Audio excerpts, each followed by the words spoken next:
My name is Matthew Morrison, and I am an assistant teaching professor of computer science and engineering at the University of Notre Dame. Today, I want to share with you a new model for early collegiate experiential learning called the Pre-Internship. Industry academic partnerships are well known in the United States to inspire and retain STEM talent. From kindergarten through the senior year in high school, companies and organizations that provide opportunities for projects, developments of apps and games, and industry mentorship are well known to engage and inspire student creativity. And at the university level, semester-long projects that connect companies with juniors and seniors allow those students to be able to participate in capstone projects, cooperative opportunities, and interterms. However, there's a significant unmet need along the STEM pipeline. In the freshman and sophomore year, those students will often take the most challenging courses of their curriculum. Because of this, there is little opportunity for professors to be able to integrate those opportunities into their courses. As a result, there is low industrial engagement in those classes. Furthermore, 70% of students who drop out of the STEM pipeline will do so during the freshman and sophomore year in college. And the second most commonly cited reason for dropping the STEM major is that the coursework has little connection to the real world. As a result, when students need these experiential learning opportunities the most, they are virtually non-existent. Furthermore, there's increasing industry concern of the design capabilities of new STEM graduates. There are positive perceptions of the work that we are doing at the university level, specifically that our students and graduates are able to develop a course of action based on the understanding of the whole system and are able to meet stated technical and practical criteria. However, there is a negative perception of their capability to apply fundamental concepts to new problems, including being able to identify critical information and then being able to compare and judge alternate outcomes to a better design. Coming up with an experiential opportunity at this level, though, is easier said than done. On the academic side, a tool must be developed that reduces faculty stress and provides resources to universities with limited resources. These challenges disproportionately impact historically Black colleges and universities, women's colleges, and Hispanic serving institutions. Furthermore, you need to be able to identify slack in the curriculum and be able to retain control of the curriculum. This makes it easier to be able to report results to accreditation boards and document the results. They need to be able to integrate these projects into their courses easily, and they need to be able to help with grading and mentoring. On the industry side, companies and mentors who are unable to participate in semester-long projects would greatly prefer a model with a low time footprint. Furthermore, they want to be able to protect intellectual property. And volunteers want an appropriate volunteer model so that it does not appear that they are trying to inappropriately profit from their position at the company. These companies want to be able to identify diverse talent, specifically those with creative and project development skills and project management and leadership skills, and they want to be able to do all of that before the internship. So this model, which we're going to call the pre-internship, seeks to meet all of these goals in a new model. The engagement model of the pre-internship is that prior to the program, I ask industry mentors to answer two small prompts, typically about a paragraph in length. First, I ask them for a short description to say how particular course concepts are used in your regular work. And I indicate that they can include whatever information they feel comfortable. The second question is a one-sentence high-level answer to either of the following as they feel comfortable. The first question is, if there's one aspect about your workplace that you would change using the course concepts, in computer science, the course I'm implementing is data structures, what would that be?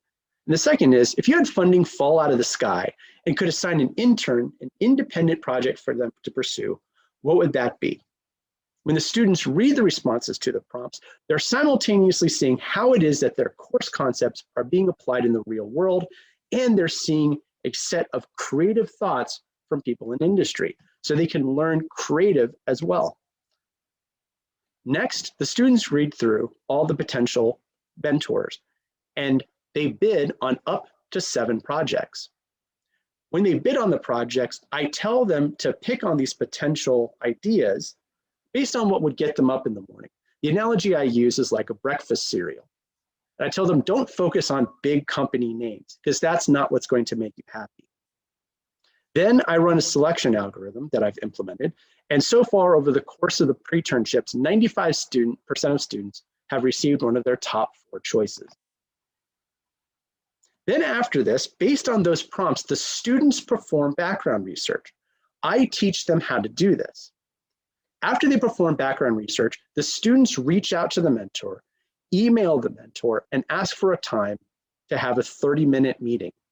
At that meeting, the students interview the mentors based on 8 or 9 developed questions based on their background research.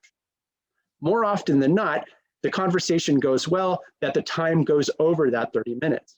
However, I put in that 30-minute requirement to promote this idea that we want to ensure low time footprint for the volunteers.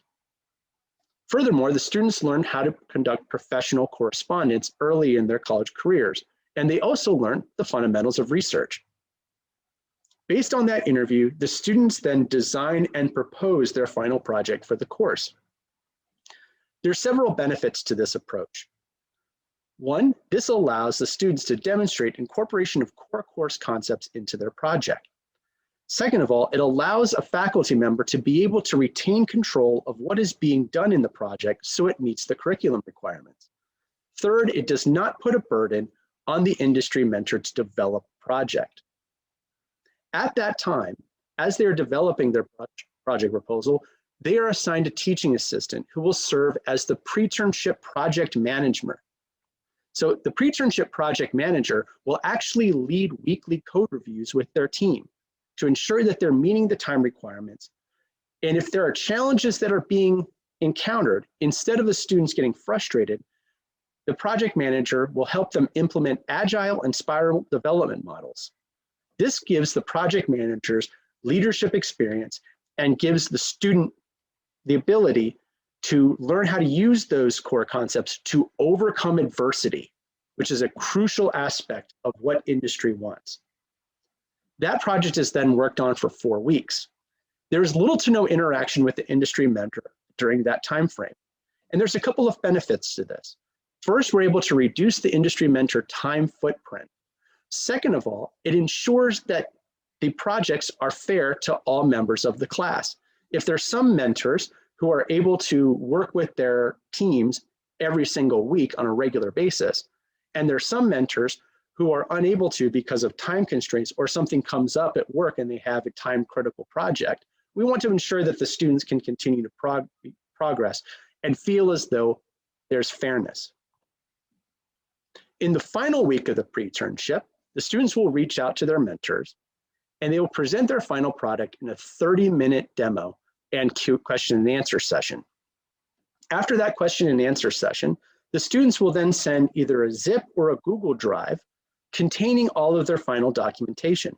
It will contain their project proposals, their weekly memorandums and code reviews, and the code itself. It will also include a replication document. And the replication document means that somebody can walk through, follow these set of directions, and reproduce the final results that were presented in the final demo. And finally, I have the students include their team resumes. There's one crucial aspect that I provide mentorship on this. I encourage them to include the pre-internship project on their resume, but I also show them how to do it professionally and ethically. I reinforce to the students that they are working with a volunteer for a specific company and that they are not working for the company themselves.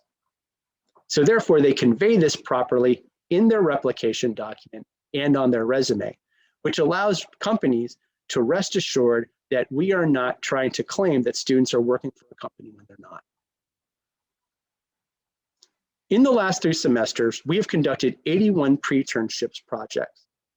242 students have worked on these projects with 70 unique industry mentors, and they have come from 68 unique companies, research labs, and government organizations. As best as I know, at least 30 students have been hired at their companies for internships. So the pre-internship eventually became an internship. And what we found is that companies found that those students were able to transition to the companies much more smoothly because they had been trained and they knew that they had those proper design methodologies. Finally, and this has been one of the more unanticipated benefits of the program, 8 pre-internship project managers are earning project management internships. After we conducted our initial pre-internship program, we conducted a pilot survey, and the mentors expressed that Notre Dame pre-interns showed, compared to their peers, improved technical project development and leadership skills, improved professionalism and independent effort, improved written and oral presentation skills, and improved problem solving and testing. Many of the mentors also appreciated the low time footprint. To include one quote, "It's only 2 hours over a 6-week span," which is our goal. For the students, it strengthened their willingness to stay in the computer science, computer engineering, and electrical engineering majors. And our research won the Best Paper Award at the IEEE Integrated STEM Education Conference at Princeton in 2020. I now want to share 4 pre-internship success quotes. The first one is from a mentor, Russell DePina, who is a senior partner solutions architect at Amazon Web Services. He said, "I found the students I had mentored to be an extraordinary group. They experienced a level of competence and professionalism that I was not expecting, especially from sophomores. As a result, it was my pleasure to recommend them for internship openings at Amazon Web Services." Paulina Kamara has been one of the rare students who has simultaneously been a pre-internship student and a pre-internship project manager. She worked on a pre-internship with volunteer Tom Cook, who works at Evergreen Coast Capital. Paulina says, "These pre-internship opportunities have been so valuable to me, especially since they are the backbone of my experience for project management jobs and make me stand out so much as a candidate for jobs and internships." She has parlayed this experience into a program management position at Microsoft after she graduates in May. Likewise, Vinny Karanja worked on a pre-internship with Brian Friesen, who volunteered and currently works at Intel. Vinny is also going to join Microsoft in May as a customer success account manager. Vinny says that he had become accustomed to reading emails that greeted me with, "Thank you for your interest in your company, but..." After the pre-internship, every interviewer mentioned the project. "It has allowed me to begin opening doors that were once closed." And finally, Justin Pajek completed a pre-internship last fall with volunteer John Mallinger, who works at Raytheon. Justin says, "This was by far the most rewarding, fulfilling, and interesting project I have ever worked on in any class. Hopefully this experience can land me an internship at Raytheon in their cyber defense department." So what is my long-term vision for the pre-internship? I believe that Notre Dame is well positioned to serve as an educational hub for connecting industry and students around the country, which is increasingly important. We want to be able to provide a framework to easily connect industry to new university pipelines. This can also be used as a potential implementation for cross-university projects at the early freshman and sophomore level. Furthermore, we hope that student project managers who have completed a pre-internship can help students at schools implementing the pre-internship model for the first time. And finally, we want to ensure that we can provide a new tool to stressed universities and STEM faculty. Specifically, I am hopeful that the pre-internship can be implemented by historically Black colleges and universities, women's colleges, and Hispanic serving institutions so they can continue to empower their students and connect them to industry positions. In the long term, I also hope that this program contributes to the growth and diversification of the STEM workforce and ultimately contributes to the strengthening of the United States technical infrastructure. Thank you and have a good day. And go Irish.